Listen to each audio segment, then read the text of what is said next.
Good morning बच्चों। आज हम आपके सामने subject chemistry class 9 chapter 2 is matter around us pure part 3 हम इसका ले रहे हैं आज पार्ट 3।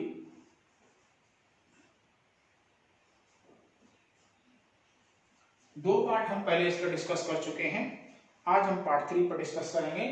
तो आज जो हमारे पार्ट का डिस्कशन का पॉइंट है वो हमारा है Tyndall effect, Brownian movement, concentration of solution, solubility,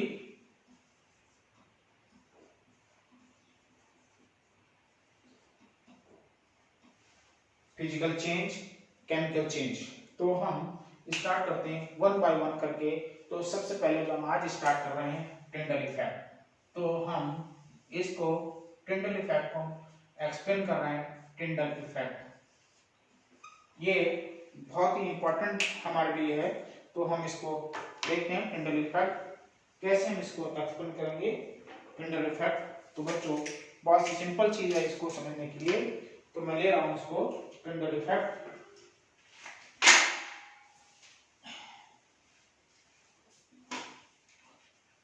टिंडल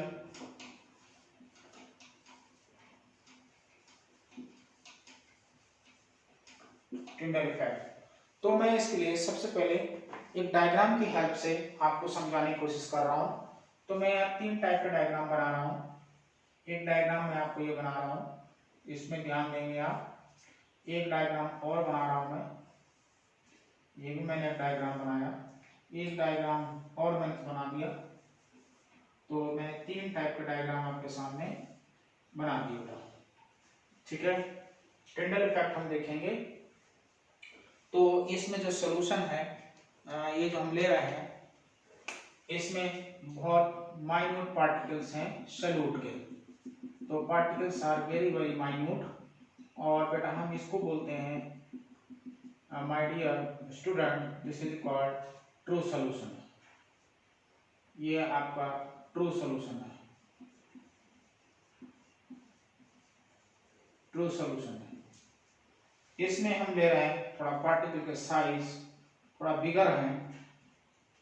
ये बिगर साइज पार्टिकल्स हैं, ये हम ले रहे हैं इसमें। ये आपका सॉल्यूशन हो गया कोलाइडल सॉल्यूशन।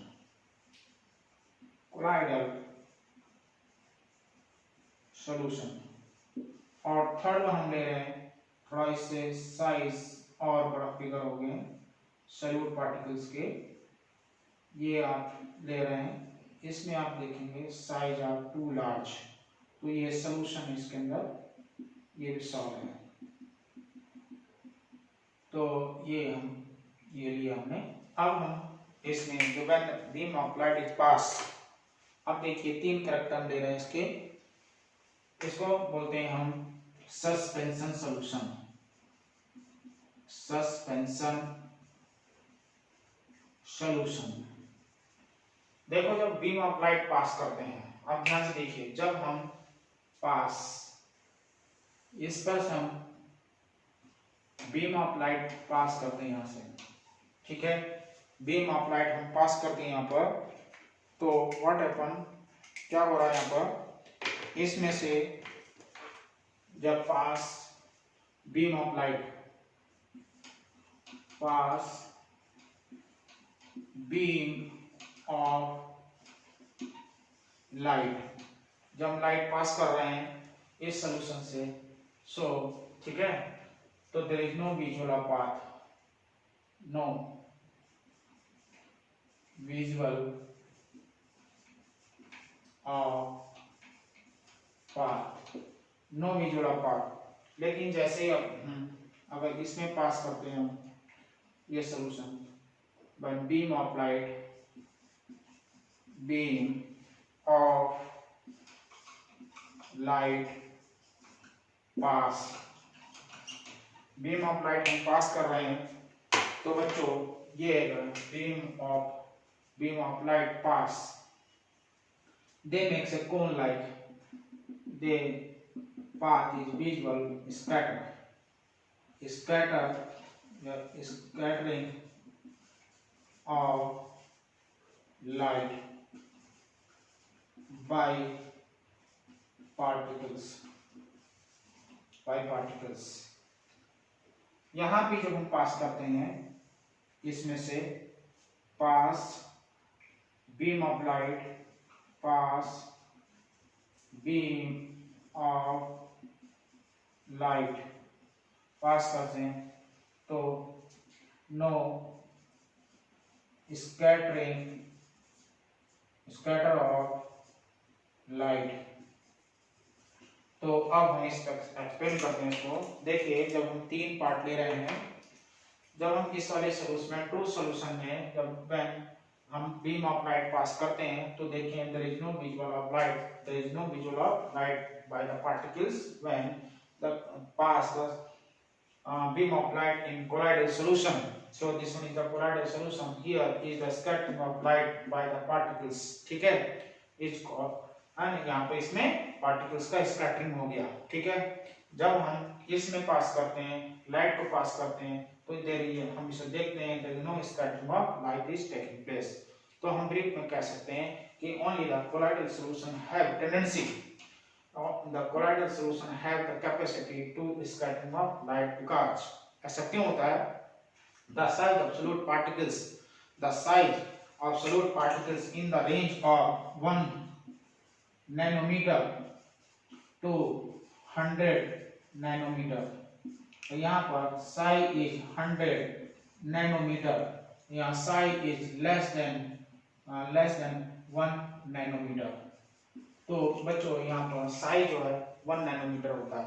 इस वजह से it had capacity या it observed in this colloidal solution to scattering of light by the colloidal particles। So briefly हम कह सकते हैं, अब डिफाइन कर सकते हैं। अब यहाँ पर हम डेफिनेशन दे सकते हैं। डेफिनेशन देने के लिए अब हमें याद करना पड़ेगा द स्कैटरिंग ऑफ लाइट, यहाँ लिखेंगे the when beam of light, ऐसे कर लो, when beam of light is passed through colloidal solution, the scattering of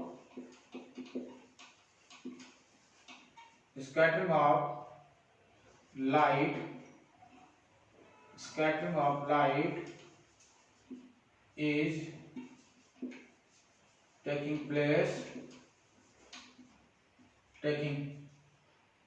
is observed, ऐसा कर लो, scattering of light is observed and the path becomes visual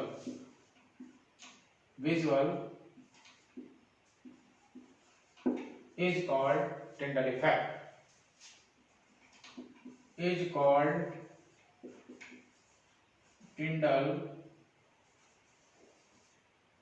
effect, सो ये आपको definition आपको clear होनी चाहिए। बाकी बात इसमें क्यों नहीं होता है, ट्रू सॉल्यूशन में क्यों नहीं होता है, क्योंकि साइज जो सॉल्यूट पार्टिकल्स होते हैं वेरी स्मॉल होते हैं और वो लगातार कंटिन्यूअसली मूवमेंट में रहते हैं, इसलिए वो लाइट का ये पार्टिकल जो स्कैटरिंग लाइट को नहीं कर पाते। इसका साइज वेरी लार्ज होता है, तो पार्टिकल जो है थोड़ी देर सॉल्यूट पार्टिकल जो होते हैं after some time it is settle down on the bottom. Clear? So अगर एक नंबर का ऑब्जेक्टिव क्वेश्चन आएगा तो which of this show the colloidal Tyndall effect, तो आपका आंसर होना चाहिए only the colloidal solution show the Tyndall effect because this is heterogeneous solution, it is also heterogeneous solution। so I think this is clear, है ना? तो आप इसको बेटा बता सकते हो क्या सॉल्यूशन होता है। ठीक है, नाउ नंबर 1 अब हम बात करते हैं, एक और पार्ट है इसी से रिलेटेड है, बहुत अच्छी बात है, ब्राउनियन मूवमेंट। तो हम ब्राउनियन मूवमेंट की थोड़ा बात कर लेते हैं। ब्राउनियन मूवमेंट तो बच्चों ब्राउनियन मूवमेंट की अगर हम बात करें, तो देखो क्या होता है, ब्राउनियन मूवमेंट किस में होता है और क्यों होता है। तो देखो मैंने एक स्टोरी आपको बता रहा हूँ। सपोज दैट ये हनी बी है, मैं बता रहा हूँ हनी बी, थोड़ा सा मैं डायग्रामेटिक बना रहा हूँ। ये हनी बी है, तो हनी बी में क्या हुआ, किसी ने शरारती बच्चे ने क्या कर दिया, इसमें एक स्टोन थ्रो कर दिया बच्चों। ये हनी बी का है, ये वो है, ठीक है, ये छत्ता है यहाँ पर। अब किसी ने यहाँ पर क्या कर दिया, स्टोन थ्रो कर दिया, स्टोन थ्रो कर दिया, पर फेंक दिया इसके ऊपर। तो क्या होगा, दीज आर डिस्टर्ब हो गया, इधर उधर इधर इधर, ये डिस्पर्स हो गई, डिस्पर्स हो गई, डिस्पर्स हो गई चारों, disperse in all direction, in all direction में ये मूवमेंट हो गया, ठीक है, और डायरेक्शन में मूवमेंट हो गया, ठीक है। तो किसी भी दिशा में कहीं को भी मूवमेंट हो रहा है, दौड़ रही इधर आकर। या एक और एग्जांपल ले लो, भीड़ अगर है कहीं, रश हो रहा है कहीं, वहां पर अचानक कोई ऐसा कोई जो गवर्नमेंट के विरोधी या कोई ऐसा प्रदर्शन चल रहा है, अचानक पुलिस ने लाठीचार्ज कर दिया, तो यहाँ पर ये भी जनता जो यहाँ पर है, ये भी एक दूसरे को इधर की ओर मूवमेंट करेगी, है ना, इधर उधर अपनी जान बचाने के लिए भागेगी, ठीक है। तो हमें इसमें देखना है कि ब्राउनियन मूवमेंट किसमें होता है। तो ब्राउनियन मूवमेंट की बात हम बात कर रहे हैं। तो देखिए यहाँ पर ये पार्टिकल्स है, सपोज अब मैं यहाँ पार्टिकल्स है, इसको मैं थोड़ा सा ऐसे कर देता हूँ। तो पार्टिकल्स देखिए, there is a zigzag motion. अब देखिए पार्टिकल सपोज दैट यहाँ था, ये यहाँ आ गया, फिर यहाँ आ गया, फिर यहाँ आ गया, फिर यहाँ आ गया, फिर ये हो गया।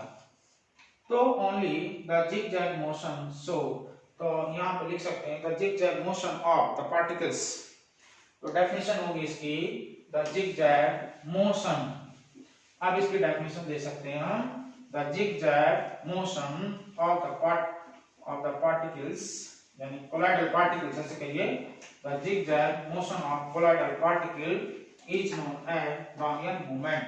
ये सबसे पहले जो है मिस्टर ब्राउनियन ने इसको ऑब्जर्व किया था इन पॉलन ग्रेन्स में।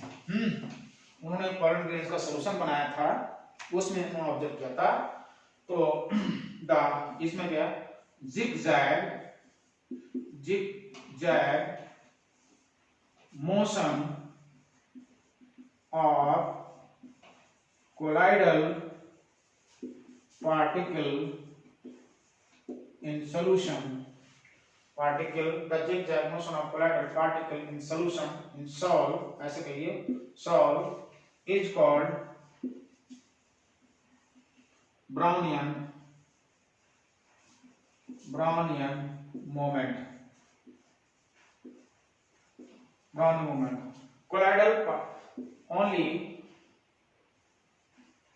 Colloidal sol show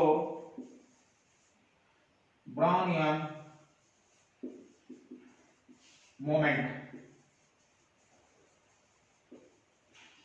Only colloidal sol show the Brownian moment. अब mister brown is a botanist. Mr. Brown observed first time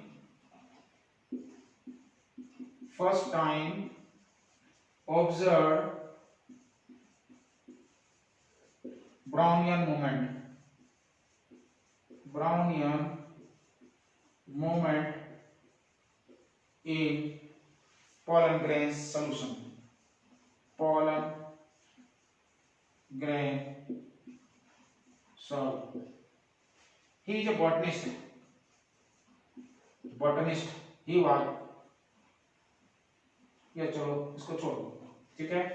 तो यहाँ पर इस तरह से आप इसको बता सकते हो, the zigzag motion of colloidal particle in a sol is called Brownian moment. Only colloidal sol show the Brownian moment, or the Mr. Brownian first time was observed Brownian moment in pollen grains, ठीक है, इन pollen grains में इसको observe किया था। तो बच्चों ये आपकी दूसरी हेडिंग हमने आपको कवर की है, तो ये आपको 9th क्लास के लिए इतना सफिशिएंट है, ओके। नाउ नेक्स्ट अब हम लेते हैं हेडिंग आपकी कंसंट्रेशन। बड़ा इंपॉर्टेंट हेडिंग होगा, नेक्स्ट हेडिंग जो है बहुत इंपॉर्टेंट है, और सिंपल भी है, ऐसी कोई बात नहीं है, आप इसको देख सकते हो। ठीक है, तो next one heading is Brownian. Movement के बाद लेते हैं हम कंसंट्रेशन। कंसंट्रेशन, तो next heading is concentration. Concentration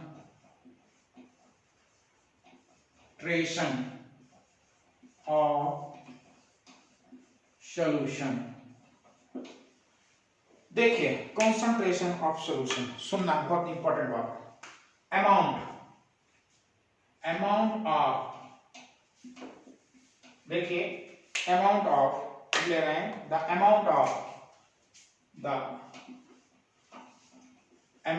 of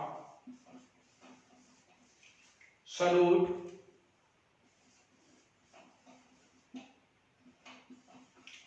present in solution is called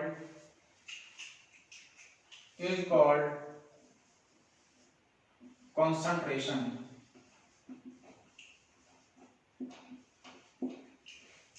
अब एक बात लिखिए, dilute.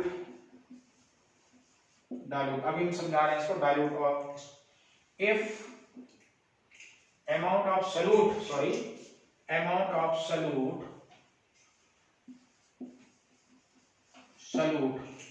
present in solution is called concentration of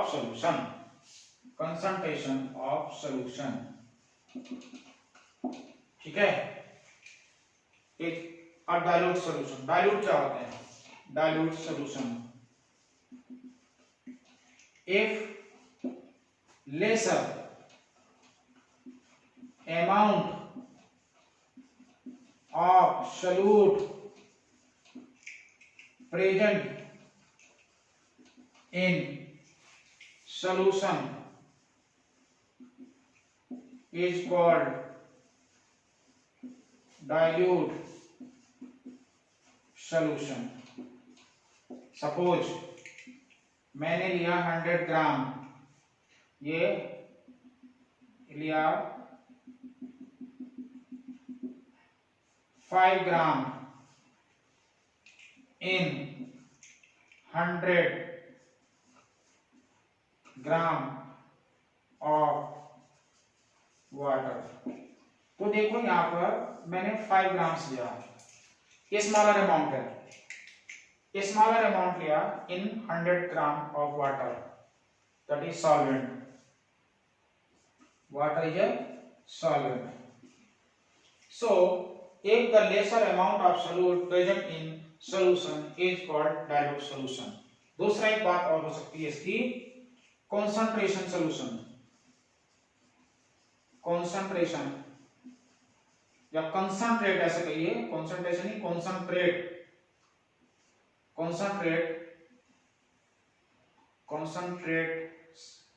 solution, concentrate। अब if larger amount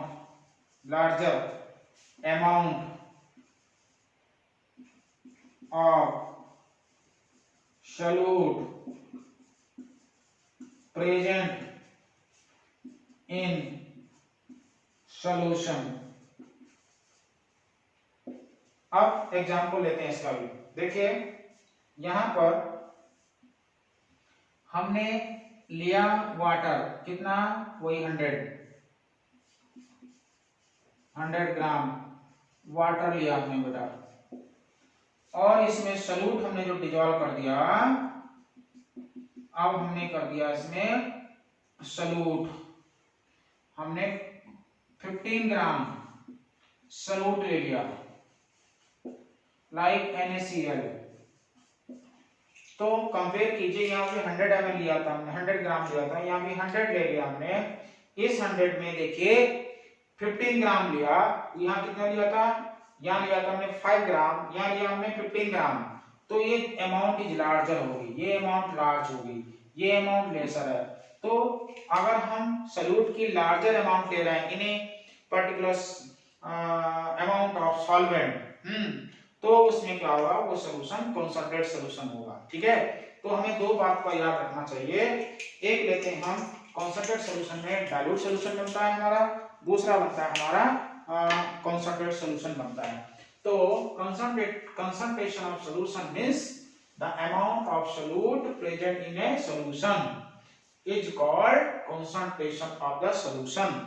और बच्चों इसको हम दो पार्ट में डिवाइड कर सकते हैं, एक होता है डाइल्यूट सॉल्यूशन, सेकंड होता है कंसंट्रेट सॉल्यूशन। इन डाइल्यूट सॉल्यूशन में if lesser amount of solute present in a solution is called dilute solution। ठीक है, लाइक ये ले लिया हमने। और concentrate solution में if larger amount of solute present in a solution is called concentrate solution। तो टू टाइप का सॉल्यूशन हम यहाँ पर डिस्कस कर सकते हैं। ओके, अब इसी में एक बात और आती है, वो भी इंपॉर्टेंट है, उसको भी देखते हैं हम। क्या है कि एक्सप्रेशन या एक्सप्रेसिंग का कंसंट्रेशन। अब ये बात खत्म नहीं हुई, अभी हम इसमें एक पार्ट और ऑब्जर्व कर रहे हैं। ये भी बहुत इंपॉर्टेंट बात होती है, इसको भी समझना जरूरी है। तो देखिए नेक्स्ट जो इंपॉर्टेंट बात हम कर रहे हैं आपको, इसे बोलेंगे हम expressing the concentration of solution. Expressing, ये बहुत इंपॉर्टेंट बात कर रहा हूं मैं आपको। Expressing the concentration of solution। देखो इसको हम कई सारे मेथड है एक्सप्रेस करने के लिए। ठीक है, अब हम देयर आर सेवरल मेथड्स, है ना, and different ways can express, ऐसे कर सकते हैं हम।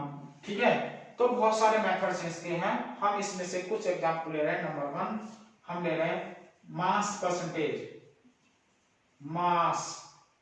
परसेंटेज, इसको हम लिखते हैं W/W, मास परसेंटेज। तो देखिए कंसंट्रेशन है ना, कंसंट्रेशन, अब हम लेंगे कंसंट्रेशन परसेंटेज। ठीक है, percentage of A concentration, percentage यहां लिख देंगे, परसेंटेज इन कंसंट्रेशन है, परसेंटेज ले रहे हैं हम, तो क्या लेंगे, परसेंटेज लिखेंगे। ठीक है, इन मास में, इन टर्म ऑफ मास में, तो लेंगे हम मास ऑफ सॉल्यूट डिवाइड बाय, हम लेंगे solution, mass of solution into 100। ये इसका फॉर्मूला है परसेंटेज। तो ये फॉर्मूला ये है, आप याद रखना, वेयर मास इक्वल टू क्या होता है, mass of solution equal to क्या होगा, ये लिखना, mass of solute plus mass of solvent. ये याद रखना है, बहुत इंपॉर्टेंट बात बताई मैंने आपको, ये भी याद रखना है। अब नंबर 2, तो ये हम याद रखना, percentage mass percentage in the term of mass में किया हमने। अब दूसरी बात कर रहे हैं in term of volume by volume, तो लिखेंगे percentage is equal to, concentration है, कंसंट्रेशन इक्वल टू हो गया volume of solute divide by total volume of solution into 100। एक फॉर्मूला ये भी यूज कर लेते हैं हम, इससे भी हम इसे निकाल लेते हैं। वैसे तो और भी मेथड्स हैं, है ना, उससे हम अभी हम 9th लेवल पे अभी ये दो फॉर्मूले देख लेते हैं। अभी हम जब 12th में पढ़ेंगे तो और भी 2-3 मेथड्स हैं जिससे कि हम एक्सप्रेस कर सकते हैं कंसंट्रेशन। तो ये आपके ये दो फॉर्मूले याद रखना, ठीक है। इस बेस पर मैं आपको एक छोटा सा न्यूमेरिकल बता रहा हूं, इस पर ध्यान रखना।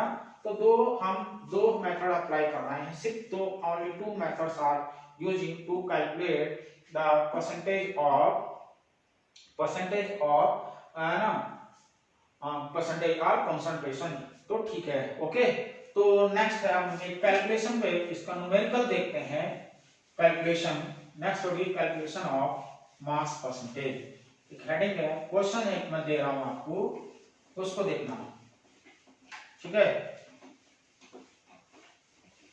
क्वेश्चन है, लिखेंगे टू कैलकुलेट क्वेश्चन नंबर 1 यहाँ लिखेंगे कैलकुलेट, या ऐसा कर लें 30 gram of sugar is added to 370 gram of solvent, that is water. Calculate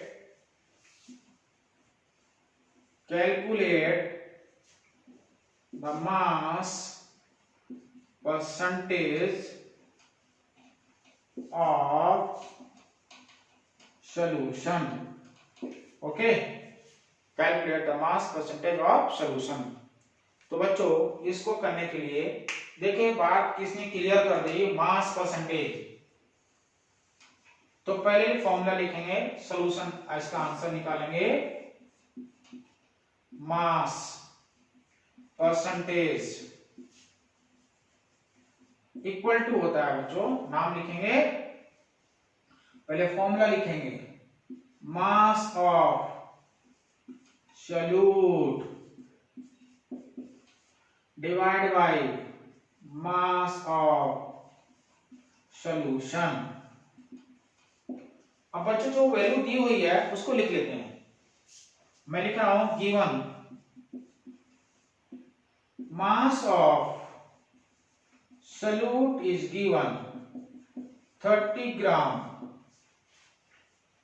क्या दिया, शुगर। तो ये सॉल्यूट हो गया बच्चों, सॉल्यूट हो गया। अब इसमें दिया है मास ऑफ सॉल्वेंट, दिया बच्चों इसमें 370 ग्राम, 370 ग्राम, ठीक है, ऑफ सॉल्वेंट। तो हमें निकालना है mass of solution. Mass of solution equal to होता है, आपको बताना चाहिए, mass of solute plus mass of solvent. तो mass of solute, you know here this is the mass of solute 30 gram, mass of solvent this one put here 370 equal to हो गया 400 ग्राम। ये हो गया सॉल्यूशन। अब ये वैल्यू बेटा यहाँ रख दो, यहाँ रख देंगे आप, तो मास परसेंटेज इक्वल टू हो गया, ये वैल्यू रख दो। अब देखिए सॉल्यूट कितना है 30, यह कितना 4 इंटू क्या 100, तो 2 0 से 2 0 काट दो, ये आ गया 30 अपॉन 4, ये हो गया आपका 7.5%। तो इतना परसेंटेज हो गया, मास परसेंटेज कितना हो गया आपका 7.5, ये आपका आंसर हो गया।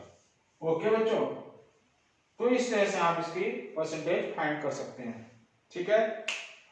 तो ये हमने आपका एक क्वेश्चन आपको हमने बता दिया, इस क्वेश्चन से आप डिस्कस कर सकते हो। अब बात आती है, नेक्स्ट हेडिंग लेते हैं हम सॉल्युबिलिटी। तो नेक्स्ट हेडिंग अब ले रहे हैं हम सॉल्युबिलिटी। आई थिंक ये आपकी बात समझ में आ गई होगी। तो इसको आप एक बार में इसको देखिएगा, मास परसेंटेज का फॉर्मूला लिखिए पहले, ये लिखिए आप। उसके बाद ये फॉर्मूला लिखना जरूरी है, इसके हाफ मार्क्स होता है। गिवन वैल्यू लिख लिया करो, पहले क्या कर दिया आप, इस तरह लिख लिया, ये बना दिया आपने, इस तरह लिख दिया, उसके बाद वैल्यू पुट कर दीजिए, कैलकुलेशन कर लीजिए, आंसर आ जाएगा। ओके, तो ध्यान रखिए।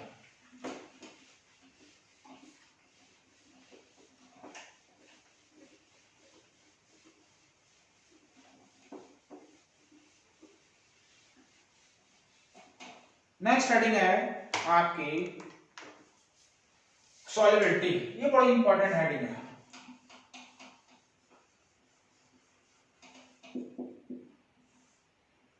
अब इसमें देखिए सॉल्युबिलिटी की बात कर रहे हैं हम। मैक्सिमम, देखिए डेफिनेशन लिख देता हूं। ये लिया मैंने, देखिए यहां पर, ये मैंने लिया 100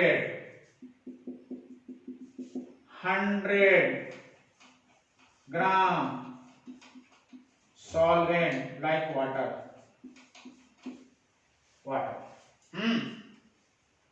अब हमने एक टर्म्स यूज कर रहे हैं, maximum.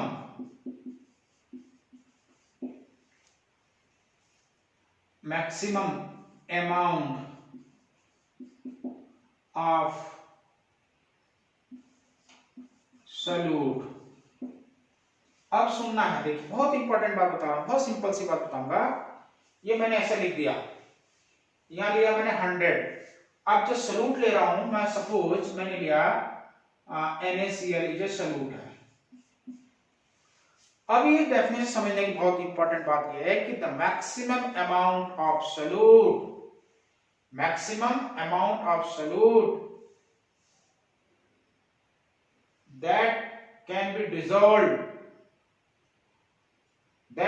dissolved in a 100 gram of solvent, in a 100 gram of solvent, ये कंपल्सरी है, 100 gram of solvent at a room temperature, at a room temperature, ठीक है, is called solubility।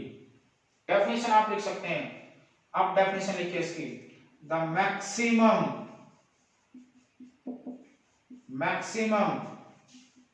अमाउंट, ये देखिए मैक्सिमम अमाउंट आपने इसमें डिसॉल्व कर दी, maximum amount of solute which can be dissolved in a 100 gram of solvent like water in a solution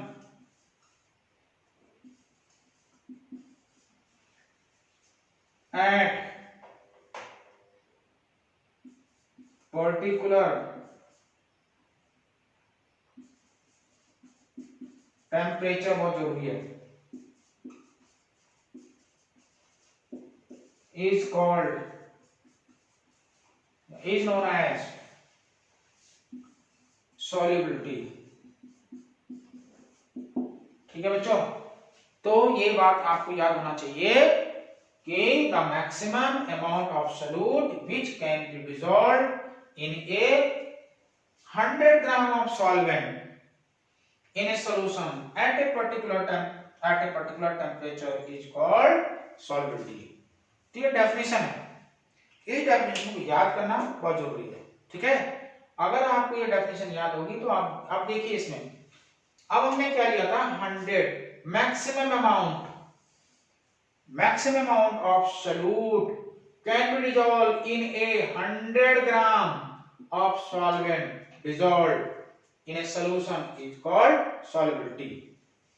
ठीक है, नाउ solubility, इसमें ये तो बात होगी solubility डेफिनेशन, इसमें फैक्टर्स अफेक्टिंग द solubility। अब इसमें एक बात और आती है फैक्टर्स। तो बच्चों फैक्टर्स को भी हमें याद होना चाहिए, वन इज फैक्टर। तो मैं ये लिख रहा हूं फैक्टर्स। अब मैं लिखता हूं फैक्टर्स, ये 100 ग्राम का मैं लिख देता हूं, इसमें इस साइड लिख देता हूं 100 ग्राम सॉल्वेंट। तो फैक्टर्स की बात कर लेते हैं थोड़ा। Factors number 1, nature of solute and solvent। Number 2 nature की बात करेंगे, nature of solute and solvent, temperature. Number 3 की हम बात करेंगे प्रेशर। तो ये हमने 3 फैक्टर हैं जो इसको सॉल्वेबिलिटी को अफेक्ट करते हैं। ये सारे डिटेल्स आपके 12th क्लास में मिलेगी। मैंने सिर्फ आपको मेंशन कर दिया है कि इसके फैक्टर्स भी होते हैं जो कि सॉल्वेबिलिटी को अफेक्ट करते हैं। ओके बच्चों, तो ये आपकी सॉल्वेबिलिटी वाली हेडिंग आपकी इस तरह से फिनिश होती है। अब हम नेक्स्ट एक और इंपॉर्टेंट इसी के कंटिन्यूएशन में एक और हेडिंग आ रही है आपकी physical change and chemical change. Now अब हम बात करते हैं physical change and chemical change. So okay, मैं इसको मिटाने जा रहा हूं। अब नेक्स्ट हेडिंग है physical change and chemical change. ये फैक्टर्स आपने क्लास 9th में भी, हाँ ये 9th में ही है, कभी हो सकता है 8th क्लास में आपको मौका मिला हो, तो मैं आपको ये बात कर रहा हूं इसमें 9th क्लास। ये फिजिकल चेंज और केमिकल चेंज दो हेडिंग है, बहुत छोटी सी हेडिंग है ये, physical changes and chemical changes. बहुत ही स्मॉल सी हेडिंग बच्चों, इसमें और देख लेते हैं हम। तो देखो फिजिकल चेंज और केमिकल चेंज, एक मैं आपको एग्जांपल की पहले बात कर लेता हूं। नंबर 1 देखिए, मुझे बताना क्या फैक्ट हो सकता है एग्जांपल से। अगर आपको एग्जांपल समझ में आ गया तो आप इसको आराम से बता सकते हो। पहला एग्जांपल क्या करेंगे, number 1 melting of ice. Number 1, number 2 melting of ice cream. Number 3 melting of ghee जब सर्दियों में तो क्या हो जाता है, जम जाता है वो। Number next melting of candle, ये भी इसमें आता है मेल्टिंग ऑफ कैंडल। तो यहां पर क्या हो रहा है, मेल्ट हो रहा है। देखिए जब आइस को हम मेल्ट करते हैं तो आइस सॉलिड से, ये सॉलिड से लिक्विड में चेंज हो गया। मेल्टिंग ऑफ आइसक्रीम भी सॉलिड से लिक्विड में कन्वर्ट हो गया। मेल्टिंग ऑफ घी सॉलिड से लिक्विड में कन्वर्ट हो गया। मेल्टिंग ऑफ कैंडल ये भी आपका लिक्विड में कन्वर्ट हो रहा है। तो यहां पर देखिए स्टेट बदल रहा है, ओनली स्टेट चेंज हो रहा है बच्चों, स्टेट चेंज हो रहा है, उसका केवल स्टेट चेंज हो रहा है, उसका केवल स्टेट चेंज होता है, उसमें कोई नया प्रोडक्ट नहीं बनता है, नया प्रोडक्ट नहीं बनता है। तो इस बेस पे हम इसके डेफिनेशन निकाल सकते हैं कि there is no formation of new substance, there is no formation of new substance in the physical change. Physical change तो डेफिनेशन लेंगे during physical changes there is no new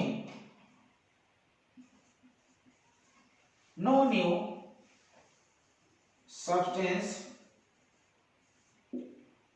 is formed। ठीक है,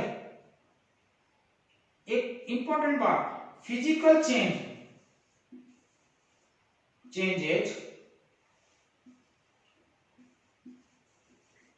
is a temporary change, ये बड़ा important बात है, temporary changes है, temporary changes बच्चों, ये इंपॉर्टेंट बात आ रही है। तो फिजिकल चेंज में in physical during the physical changes there is no new substance is formed, या कोई नया प्रोडक्ट नहीं बनता, सब्सटेंस के प्रोडक्ट दे सकते हैं आप। Physical changes is a temporary changes है। आप इसको वापस भी ला सकते हैं इसी स्टेट में। आप फिर से कोल्ड कर दीजिए, फिर आइसक्रीम बन जाएगा सॉलिड में, फिर कूल कर दीजिए, फिर हो जाएगा। इस तरह से ये एग्जाम आप दे सकते हो। ठीक है, अब हम नया लेते हैं। यहां पर देखिए एग्जाम्पल है number 1, burning of paper. Carbon का पेपर जो होता है, कार्बन ही होता है, उसमें ऑक्सीजन की प्रेजेंस में जला दिया हमने तो CO2 गैस बन गई। देखिए नया प्रोडक्ट बन गया।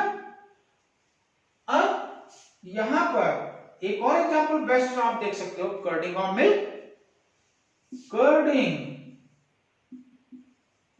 ऑफ मिल्क, मिल्क से द्वारा कर्ड से मिल्क नहीं बना सकते। Digestion of food, digestion of food. और इंपॉर्टेंट क्या कर सकते हो, डाइजेशन ऑफ फूड। एक तो बेस्ट एग्जांपल मैं आपको दूं, making of roti, rolling of roti. एक और है बेकिंग ऑफ रोटी। ये बड़े पॉपुलर जो हमारे आसपास है बच्चों, हम उसी को ले सकते हैं। ये सारे एग्जांपल आपको दे सकते हो कि यहां पर देखिए नया प्रोडक्ट बन गया, यहां कर्ड बन गई मिल्क से, यहां पर फूड का डाइजेशन हो गया, यहां पर रोटी बन गई। रोटी से हम आटे में नहीं बदल सकते, उसको आटे में दोबारा नहीं ला सकते पाउडर फॉर्म में। ये बेक रोटी को बेकिंग रोटी बन गई है। बेकिंग रोटी से हम कच्ची रोटी नहीं बना सकते, एक बार फाइनल प्रोसेस हो गई। जब एक बार फाइनल प्रोसेस हो गई, हमेशा नया प्रोडक्ट बनता है।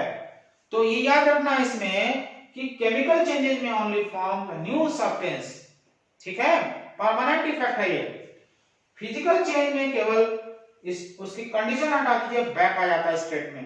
तो डेफिनेशन अब आप दे सकते हो, इसकी डेफिनेशन अगर हम दें तो बच्चों डेफिनेशन होगी, during the chemical changes, during chemical changes, formation of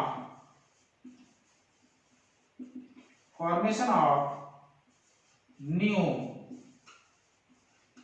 substance, formation of new substance of product, कह सकते हैं प्रोडक्ट, नया प्रोडक्ट बनता है। दूसरी बात, इंपॉर्टेंट बात, ये परमानेंट इफेक्ट है, परमानेंट है, परमानेंट चेंज होता है इसमें, परमानेंट चेंजेस, परमानेंट चेंज होता है। इस तरह से आपका now in this way we define the physical change and chemical change. तो अब हम इस चैप्टर को फिर से एक बार 1 मिनट बस इसको समराइज कर रहा हूं मैंने आपके आज जो डिस्कस किया है वो मैंने आपकी 5-6 हेडिंग हमने डिस्कस किया, 6 हेडिंग है। टिंडल इफेक्ट हमने डिस्कस कर लिया है, ब्राउनियन मोमेंट हमने डिस्कस किया बच्चों, कंसंट्रेशन ऑफ सॉल्यूशन डिस्कस किया और उसको express the concentration in the terms of mass and volume to find out the calculation. Solidity हमने डिस्कस किया, फिजिकल चेंजेस डिस्कस किया और केमिकल चेंजेस डिस्कस किया। तो ये हमारी आज पार्ट 3 की इस चैप्टर की आखिरी वीडियो थी। अब हम इसको यहीं पर फिनिश करते हैं और इसको आप देखिएगा और इससे आपको हेल्प मिलेगी। आपको कुछ हो सकता है कि आपको हेल्प मिले, तो आई होप आप इसको देखेंगे। Thank you very much.